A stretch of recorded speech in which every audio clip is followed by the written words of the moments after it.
3:47 on Edmonton Sports Leader TSN 1260. Jason Gregor, Jason Spread, Connor Halley with you. Game day, if you're a Raps fan, it's a big one, elimination game, but they could also force Game 7 tonight. Win, and they're going back to Philly for Game 7 and potential history, becoming the first ever NBA team. You think at some point it's going to happen, right? It happened in Major Leagues of Baseball a few years ago. The Red Sox did it to the Yankees. So, hey, you never know. You never know. I didn't think it was possible, so I hope I'm wrong. Let's get to the racing report brought to you by CanTorque. There are a few tools to listen to the show, but none of them are as built as well as the tools from CanTorque. Check them out at CanTorque.com. Colin Livingston joins us once again. And Colin, man, we got to start with the, F1.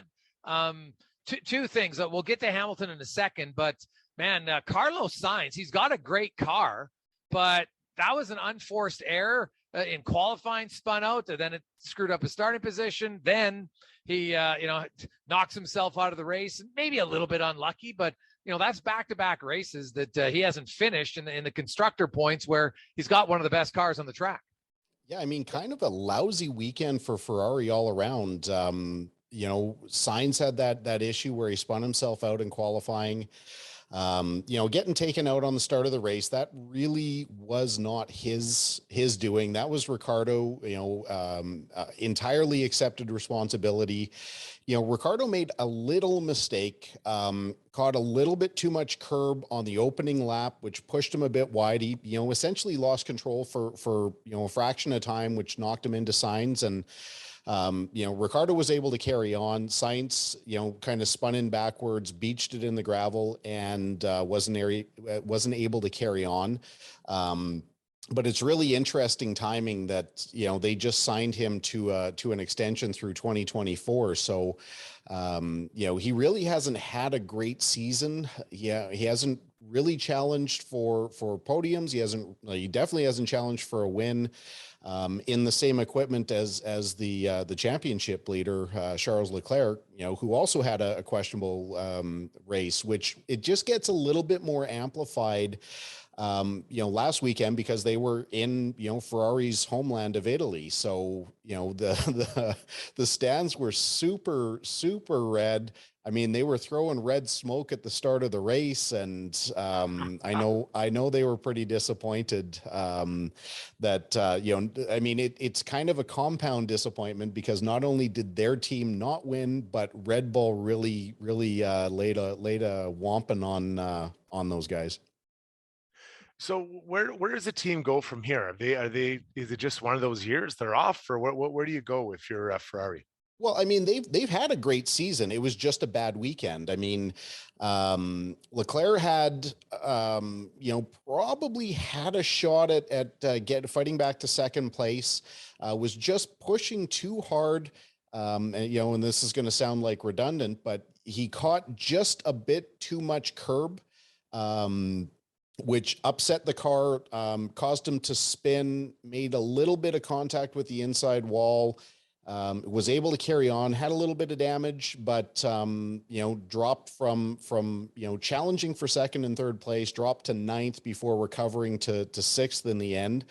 If you're, we talk about this quite a bit. I mean, one of the things that, I chat with Alex, Tagliani, for people who don't know, during race weekends, that you can only take what the car will give you. Like, if you're trying to push beyond what the car's capacity is on any given weekend, you're going to end up in trouble. And, a weekend like what they had is really what a championship weekend is made of. Like, Leclerc is leading the points by a significant margin. Could have managed the race, understand that, walking away with a third place finish isn't the worst thing in the world. But instead, sixth place is a much bigger hit, and it could have been a lot worse, had he not been able to kind of fight his way back. So weekends like this are going to be the things that really determine whether Leclerc is going to have that possibility or not to get his first ever title. Colin Livingston joins us in the CanTorque race report, and a guy who has a lot of titles, but man, Struggling. What do you make of Mercedes? Now, Russell was good, but Hamilton 14th. Not good at all. Well, for him to be that low is just almost unheard of. But and Russell's car is 4, so it can't just be the car, or could one car be that much off than the other? It definitely can be. I mean, we saw it 2 races ago where they tried something on Hamilton's car that didn't really work. They just went too far in one direction. One of the expressions that I use a lot, especially in just social conversations, is Hamilton, or whoever, let's just acknowledge that Hamilton is without question the greatest driver in the current era and arguably the best driver that's ever got in an F1 car. In the last couple of weeks or the last couple of months since, the end of the 21 season, Hamilton has not forgotten how to drive. His talent has not gone anywhere. This is all car related stuff. And, the Mercedes, while I think Russell essentially overperformed with that car, they just didn't have it. I mean, the first thing that Toto Wolff said after the race is like, I apologize. I know that your car was undrivable. And, for the team principal to be able to come on the radio and say that, is quite telling. The frustration level is going to be high because Hamilton's never really had to struggle like this. But once I know they're going to get through this, and hopefully by the mid-season we can start having like a 3-team fight for the first time in a bunch of years. But yeah, I mean, Russell, the car is bouncing so bad that Russell is starting to experience back pain and have stomach issues from how violent the car is bouncing on the long straightaways. So they definitely need to get that figured out.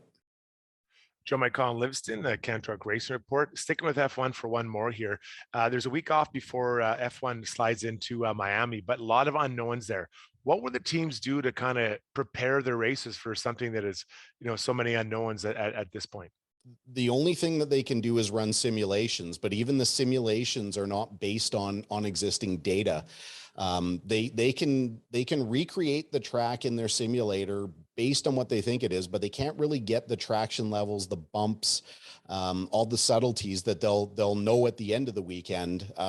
It's one of these things. Up until this year, this is where Mercedes really dominated, where they could get to a new track and adapt very, very quickly. Right now, they're just so lost with the setup of their car. They're definitely not going to be in contention unless something really, really strange happens. But yeah, you have to have an idea where your starting point's going to be. Leave a little bit of adjustability in your car so you can move one direction or the other, and really, really dive into the data after every practice session. I mean, this will be one.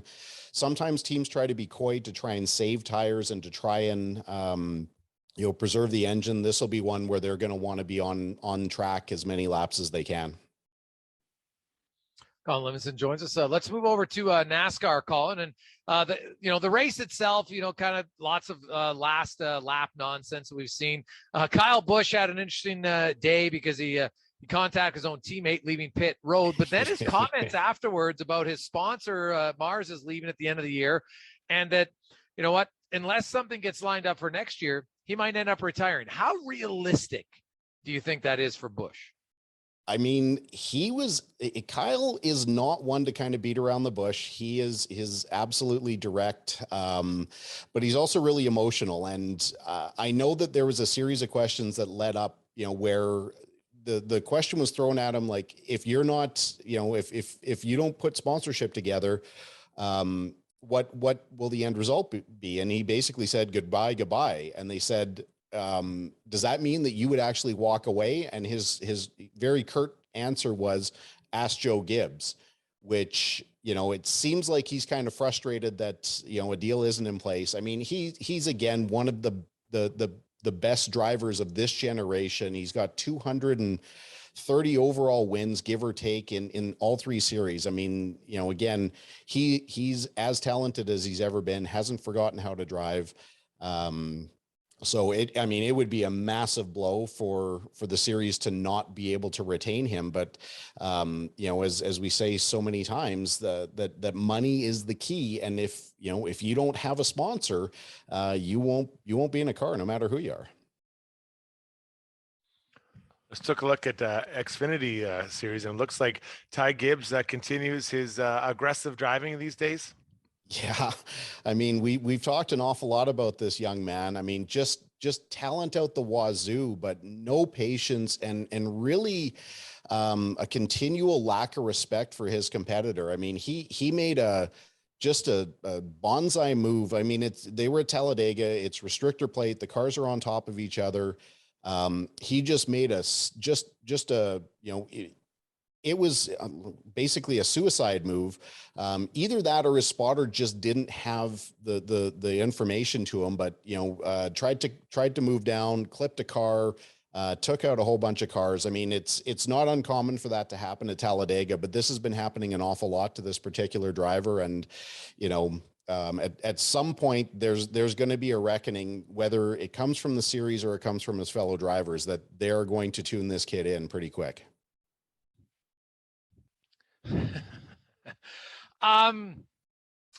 Before we let you go, Colin, I know outside of racing, maybe our fans don't know. I don't even know. Struds, I think, knows, because I think you guys tried to do a routine once and it didn't really go very well. But outside of racing, you're big into the cheerleading circuit. Not you personally, but a little bit. Yeah, thanks for clearing that part up. No, I am not an active cheerleader, but yeah, really proud. I mean, very proud personally as a father. My kids were competing, as was one of our other employees, Tyler Knowles, down at the cheerleading world finals in Orlando this weekend, representing Perfect Storm Athletics, here in town. They had two teams, Tyler's team, Lightning, they ended up 11th overall in the world. And, my kids' team, Thunder, with Parker and Jenna, they ended up as the #1 team in Canada and ended up 4th overall in the world. So the top finish for that gym, great representation for Edmonton. And it was fun to be able to go see that this weekend. Awesome. Congratulations on that one. And we look forward to the upcoming. Hey, when's the Carter series get going? We have our first test and tune for the track is this weekend for rookie school. The first open testing on Sunday.